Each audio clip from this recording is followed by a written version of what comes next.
Oolmaa caffee irratti yaada dhuunfaa isaanii kabalbaloomsan deetaan ministeera nageenyaa Itoophiyaa fi miseensi caffee Oromiyaa obbo Taayyee Danda'a ashaaraa dhugaa jechuun yaadota fuula feesbuukii dhuunfaa isaanii irratti barreeffama fuula 5 ol barreessaniin ajandaa guyyaa har'aa ta'ee jira.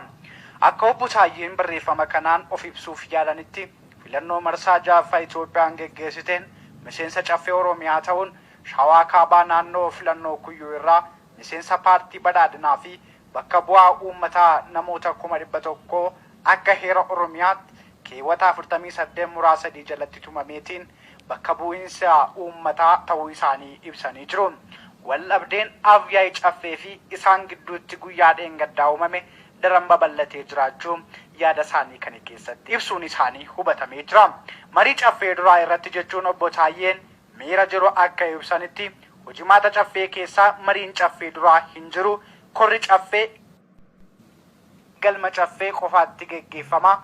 Garuu miseensoti caffee tuuta 6tti qoodaman gabaasa dheengadda dhiyaatee irratti guyyaa 2 raawwachiiftota olaanoon mariisifamuun kallattii fudhatanii sodaachisuunis keessa jira. Kun ta'uu hin malle jechuun iccitii dhuunfaadhaan caffee dura tures saaxiluuf dirqamanii jiru.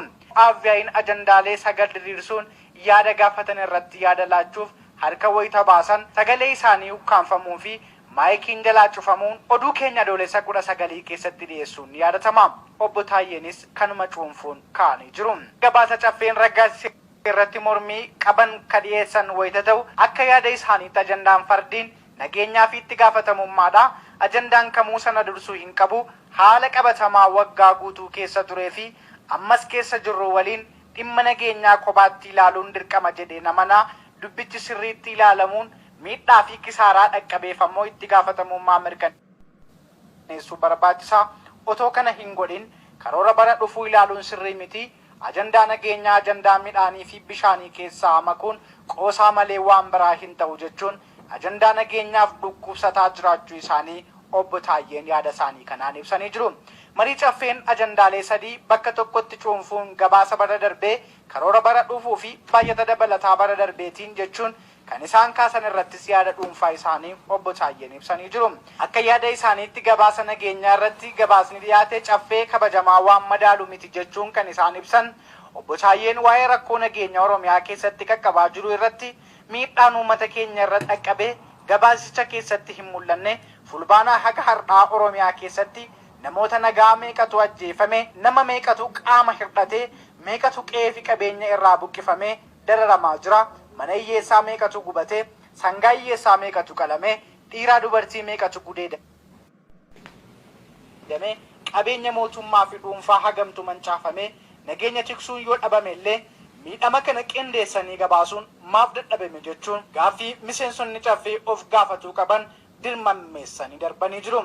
Ragaa marii keessatti dhiyaate nama surura ka jiran obbo Taayyeen fakkeenya fudhachuun kan isaan kaasan gabaasa bulchaan Wallagga Lixaa kabajamoo obbo Gammachiis Dabalaa godinachatti Oromoota nagaa 1,105 ajjeefamuu guyyaa tokkotti hooggantoonni 28 wareegamuu fi qabeenyi biliyoona 3 caalu mancaafamuu caffeef kallattiin kan isaan himanii turan yaadachiisanii jiru. Gama biraatiin ragaa of harkaa qabna jechuun akka Shawaa Kaabaatti kan isaan ibsuuf yaalan fulbaanaa gamanatti namoonni nagaa 210 ajjeefamuu, namoonni 109 qaama hir'atu, manni 526 gubatu, sangaan hiyyeessaa 410 qalamuu, maallaqni callaan biliyoona 1.5 saamamuu, manneen barnootaa 195 cufamuu fi barattoonni 75,000 barumsa dhabuu agarsiisa. Gaafa itti dhiyeenyaan qoratamu sana oliyyuu ta'uu mala jechuudhaan waan caffee irratti hin ka'inafe dhumaatii namootaa fi hooggansaa akkasumas mancaatii qabeenyaa ibsaniitii jiru. Waa'ee labsii baajataa dabalataa irratti sagalee kan hin laatin hafan obbo Taayyeen sababa dhimmicha irratti gaarii fi yaraan hammaatuudhaaf yaada isaanii kennachuu hanqachuu ibsanii jiru. Baajata dabaluun waan dansaadha kan jedhan obbo Taayyeen akkaataan itti qoodames haga tokko ba'eessa ta'uu kaasanii jiru.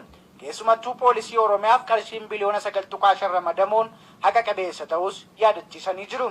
Gama biraatiin buqqaatii jiru waliin biiroo hawaasummaaf biliyoona 12 ramaduunis yaada gaarii ta'e itti mul'atee jiraachuu kaasan.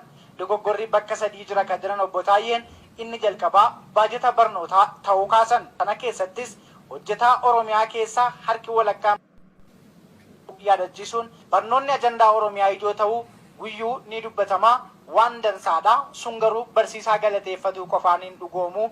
Galanni mishaa ta'us barsiisaa hin geddaru. Dhugaatti barsiisaa galateeffatuun baajata seekterichaa wayyeessuun ifa jiru ta'uu ibsanii jiru. Qarshii biliyoona 3 qofa seektara barnootaatiif kan ramadame sun xiqqaa ta'uu isaa ibsanii jiru.